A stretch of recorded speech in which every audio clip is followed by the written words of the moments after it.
Jemaah tabligh menjadi punca utama penyebaran COVID-19 di Malaysia.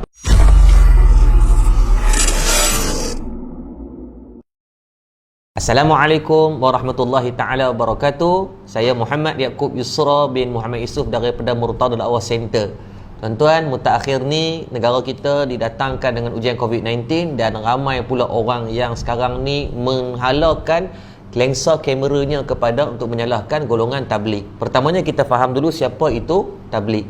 Tabligh adalah satu gerakan yang menyebarkan Islam yang diasaskan di antaranya yang dicetuskan idea oleh Maulana Ilyas Kandalawi rahimahullah taala pada tahun 1927. Dan di Malaysia secara rasmi pada 1950-an dibawa oleh golongan orang India Islam yang beragama Islam, dan masuk pada 1970-an orang Melayu Islam pun terlibat dengan jemaah gerakan tabligh.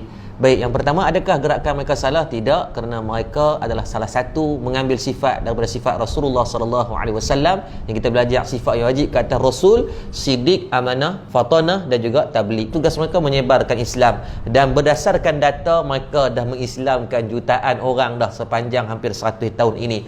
Kita yang duk kecam ni belum tentu lagi mengislamkan orang, dan malah dalam fasa sekarang kita duk sebarkan kadang-kadang fitnah dan fakta yang tak betul, bertakut rosak pula Islam kita. Dah tak islamkan orang, takut kita pula yang akidah yang bermasalah. Baik, kita bukan buat video ni untuk nak backup mereka, tapi bukan nak backup siapa-siapa, memenangkan siapa. Malah saya pun bukanlah orang yang terlibat secara langsung dengan tabligh, tapi kita nak bagi fakta agar terselamat kita semua, insya-Allah. Yang pertamanya, netizen mula kecam berkaitan perhimpunan yang dilaksanakan yang dinamakan Ijtima' Jot Khudama dan Ulama Malaysia pada 28 Februari hingga 2 Mac.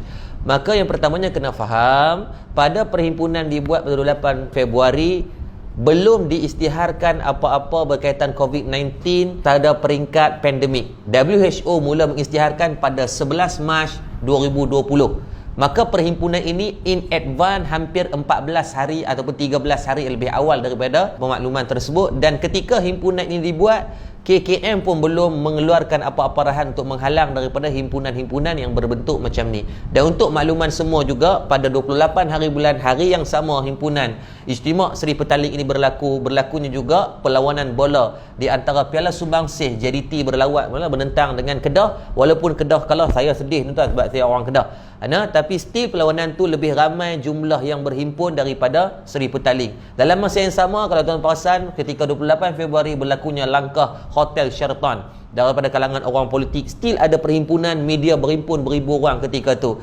Maka hari ini bukan kita nak cari kesalahan, tetapi kalau betul kita nak membantu dalam mengekang, sepatutnya kita mencari himpunan-himpunan yang berlangsung selepas daripada 11 hari bulan 3, selepas WHO mengumumkan pandemik dan KKM keluarkan arahan tidak boleh berhimpun. Still, kalau kita tengok ada satu perhimpunan di Sarawak namanya Rumpun Silat Sarawak, lebih daripada 1000 orang berhimpun untuk guru silat dan peserta-peserta silat. Bukan salah pada silat, tapi salah pada perhimpunan. Walaupun hang untuk guru silat, hang Muay Thai, hang ustaz, kalau COVID ni diserang, dia akan serang. Dia tak kira 3 line, 7 line pun dia sapu. Yang kedua, berlaku satu perhimpunan di Teluk Bahang. Satu sambutan keagamaan disebut dengan Masi Magem di Teluk Bahang menghimpunkan hampir 30,000 orang. Maka hari ini bukan kita nak cari kesalahan, tetapi kita nak bercerita tentang fakta, bukan kita nak menyalahkan pihak-pihak tertentu. Maka kalau kita tengok daripada fakta, kenapa bermulanya wabak COVID-19 hari ini agak teruk. 17 hari bulan naik sampai sehinggakan 95 hari bulan, 18 80, 19 hari bulan 63, dan kemarin 48 orang. Tapi kalau kita tengok dari segi graf, Dr. Zulkifli Ahmad, bekas Menteri Kesihatan kita, di antaranya disebut kata daripada kluster tabligh dah mula berkurang, tetapi yang bahaya adalah kluster yang non tabligh yang dah mula meningkat naik, sehingga kan pada 20 Mac ada 82 orang yang positif. Dan kalau kita tengok bagaimana daripada pihak Syura Markas Dakwah Tabligh Seri Petaling dan daripada kalangan ustaz-ustaz yang terlibat dengan tabligh pun, mereka dah sedaya upaya. Saya tengok macam mana Al-Fadhil Maulana Mansur, mudir kepada Madrasah Seri Petaling, buat video berkali-kali minta agar semua datang buat saringan yang terlibat.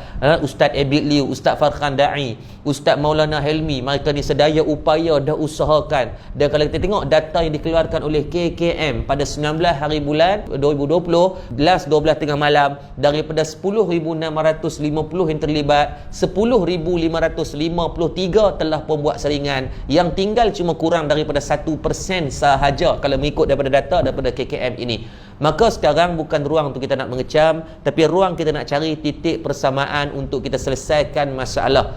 Sebab kalau tuan-tuan kita tengok dengan ruang ini banyak berlakunya penyebaran fitnah yang tidak betul. Seperti mana mereka viralkan kemarin dulu, satu kes dibacuk katanya seorang tabligh tidak mahu bagi kerjasama. Saya ambil gambar confident, gambar seketui besar gambar orang. Tapi kemarin secara rasminya pada 21 hari bulan KKM keluarkan di harian Metro berkaitan penafian, kata dia tak bagi kerjasama. Malah dia kata KKM memaklumkan, kata dia bagi kerjasama yang sangat baik. Yang kedua, hari yang sama pada 19 hari bulan disebarkan satu berita katanya jemaah-jemaah tabligh yang disaring di Hospital Ipoh, mereka berjalan di antara katil ke katil untuk sebarkan dakwah. Bila ditanya balik kepada doktor yang terlibat, doktor tu maklumkan mana tak masuk akal, tak logik, dan itulah tidak benar disebabkan peserta-peserta saringan COVID-19 maka diasingkan daripada klinik, daripada orang-orang pesakit-pesakit biasa. Saya tidak pasti siapa yang rajin sangat duk menambah dosa dan bagi orang buat dosa yang sama. Jadi tolong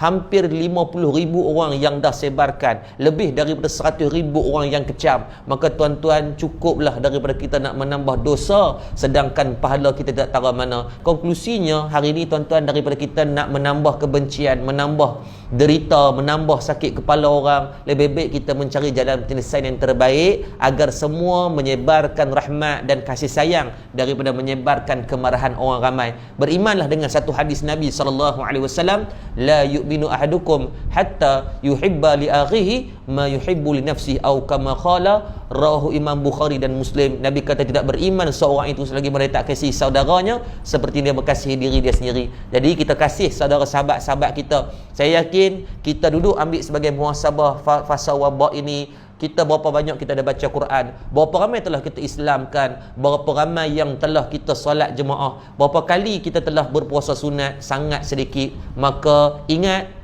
virus yang lebih bahaya daripada corona adalah virus menyebarkan fitnah, virus tidak tabayyun daripada berita yang kita sebarkan. Selamat beramal, wabillahi taufik. Assalamualaikum warahmatullahi taala wabarakatuh.